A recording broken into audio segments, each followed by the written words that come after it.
Shabad police station వద్ద ఉద్రిక్తత నెలకొంది. బాలిక కుటుంబ సభ్యులు రోడ్డుపై బైఠాయించి నిరసన చేపట్టారు. నిందితుడు రాజ్ కుమార్ ను తమకు అప్పగించాలంటూ డిమాండ్ చేస్తున్నారు. షాద్ నగర్ చేవెళ్ల మధ్య వాహనాలు నిలిచిపోయాయి.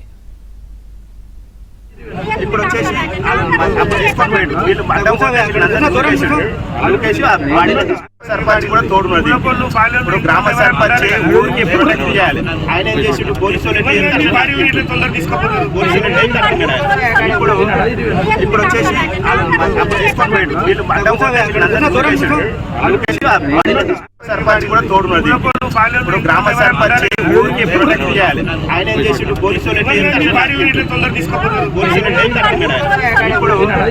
ఇప్పుడు వచ్చేసి వీళ్ళు సర్పంచ్ కూడా తోడున్నది. ఇప్పుడు గ్రామ సర్పంచ్ ఊరికి ప్రొటెక్ట్ చేయాలి. ఆయన ఏం చేసి పోలీసులు ఇప్పుడు వచ్చేసి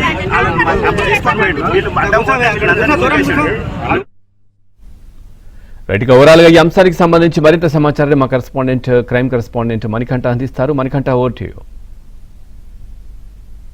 షాబాద్ లో వరుస హత్యలు చేసిన రాజ్ కుమార్ ను తమకు అప్పగించాలంటూ కూడా పోక్సో కేసులో బాధితురాలైన బాలిక కుటుంబ సభ్యులు ప్రస్తుతం రోడ్డుపై ధర్నా చేస్తూ ఉన్నారు. మరోవైపు ధర్నా నేపథ్యంలో, నిరసన నేపథ్యంలో చేవెళ్ల నుంచి షాబాద్ వెళ్లే వాహనాలు ఎక్కడికక్కడ నిలిచిపోయాయి. ప్రస్తుతం ఎవరైతే బాధిత బాలిక ఉందో ఆమె యొక్క కుటుంబ సభ్యులు ఉన్నారో అసలు ఎందుకు ధర్నా చేస్తున్నారు, వాళ్ళ యొక్క డిమాండ్స్ ఏంటనేది కూడా తెలుసుకునే ప్రయత్నం చేద్దాం.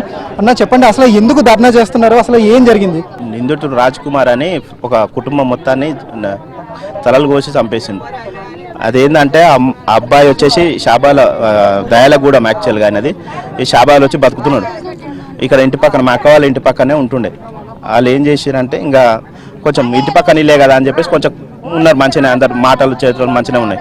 ఆడ ఏం చేసిందంటే ఆమె చిన్న కూతుర్ని ట్రాప్ చేయడం స్టార్ట్ చేసిండు. వానికి పెళ్ళి అయింది, 2 పిల్లలు కూడా ఉన్నారు. మళ్ళీ ట్రాప్ చేయడం స్టార్ట్ చేస్తే మేము తెలుసుకున్నాం ఆ విషయం. అమ్మాయిని కొంచెం కంట్రోల్గా పెట్టేసి కాలేజ్ కూడా బంద్ చేపించి ఎగ్జామ్స్ రాపియడం స్టార్ట్ చేసినాం.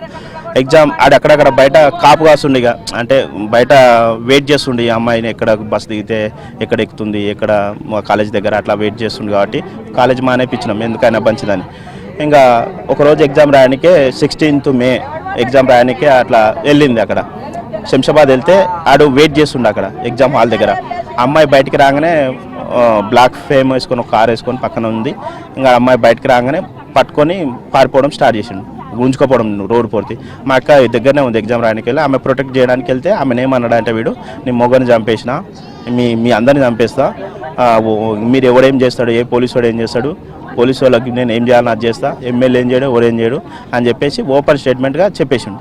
అమ్మ ఇంత దాకా వచ్చింది దిగా, వాడు సీరియస్గా వాడు చాలా అది చేస్తున్నాడు అని చెప్పేసి అదే రోజు మధ్యాహ్నం 2 గంటల కల్లా మళ్ళీ పిఎస్కి వచ్చి కంప్లైంట్ ఇచ్చినాం.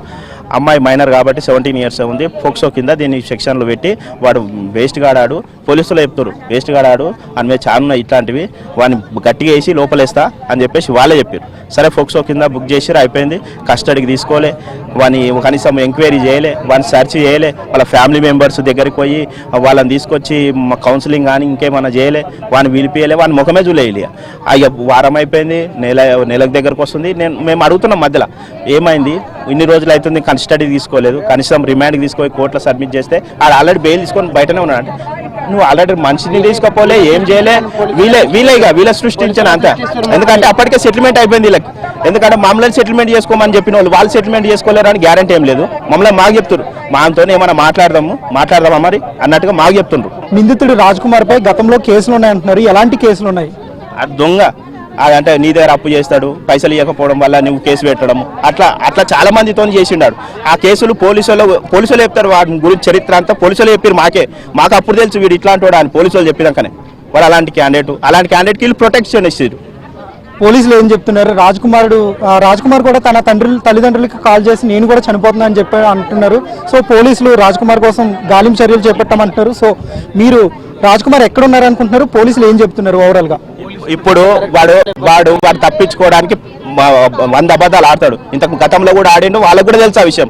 ఆడిన విషయం అట్లా అరెస్ట్ చేసిరు, నన్ను ఇట్లా కిడ్నాప్ చేసిరు, అట్లా అప్పులలో వచ్చి మీద పడితే కిడ్నాప్ చేసిరు అని వీళ్ళ దగ్గర కంప్లైంట్ తీసుకొని ఇట్లాంటి కేసు చాలా ఉన్నాయి. ఇది ఇట్లాంటిదే చెప్తుండే, అబద్ధం చెప్తుండే, నేను కూడా చచ్చిపోతున్నాను. అది ఎక్కడ పారిపోయాడు? వీళ్ళకి ఇన్ఫర్మేషన్ ఉంది. వాళ్ళ అన్నలను ఎంక్వైరీ చేసిరా, వాళ్ళ తల్లిదండ్రులు ఎంక్వైరీ చేసిరా, ఎవరిని ఎంక్వైరీ చేసి అందరినీ వెనకేసుకొని వస్తారు. వాళ్ళు పోలీసులు వెనకేసుకొని వస్తారు. ఫస్ట్ ఆఫ్ ఆల్ ఆడేమో బయటనే ఉన్నాడు. ఇప్పుడు బయట లేదా వీళ్ళ కస్టడీలో ఉండాలి.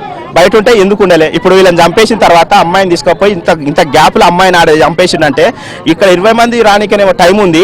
అమ్మాయికి కోసం ఆ 2 కిలోమీటర్లు వెళ్ళిపోనికే వాళ్ళు ట్రేస్ చేయడానికి వాళ్ళకు టైం దొరకలే. వాళ్ళ ఊరు దిక్కే మళ్ళీ ఒకసారి రౌండ్ వెళ్ళి రావచ్చు కదా. ఇది అంత సీజ్ టీము అంతా కలిసి వాళ్ళు వెళ్ళలే. అమ్మాయికి చంపడానికి వాళ్ళు కూడా ఇక్కడనే వాళ్ళకి సపోర్ట్గానే ఉన్నారు. పైసలు తీసుకున్నారో లంచాలు తీసుకున్నారో ఆ కేసును తప్పుదో పట్టించారు. ఖచ్చితంగా అదే జరిగింది. ఫైనల్ గా మీ డిమాండ్ ఏంటి? ఈ నిరసన ఎప్పుడు విరమిస్తారు మీరు? నిరసన ఏం లేదు. ఇప్పుడు కాంతారెడ్డికి ఎస్ఐకి రమేష్కు వీళ్ళని ఇమీడియట్లీ సస్పెండ్ చేయాలి. వాళ్ళ వల్ల జరిగిన ఈ నష్టం ఇంకా ఏరే పోలీస్ స్టేషన్లలో ఒక దినచర్య కావాలి. ఇది ఇంకొకరికి కూడా అన్యాయం జరగకూడదు. ఇలాంటిది ఈ పోలీసు వాళ్ళ బుద్ధి వల్ల ఇట్లా జరిగింది. ఇది వాళ్ళని సస్పెండ్ చేయాలి. ఇంకోటి హ్యాండిక్యాప్డ్ అమ్మాయి ఉంటుంది, అమ్మాయిని వాళ్ళే సాదాలి, వేరే వాళ్ళు సాదడానికి లేదు. ఇంట్లో 4 ఉంటారు, 3 చంపేసిన వాళ్ళు. అమ్మాయి హ్యాండిక్యాప్ లేవదు, పడుకొనే ఉంటుంది. అమ్మాయిని కూడా ఇప్పటిదాకా మేము ఇక్కడ ఉంచినాము, ఏడుస్తుందని తీసుకెళ్ళారు.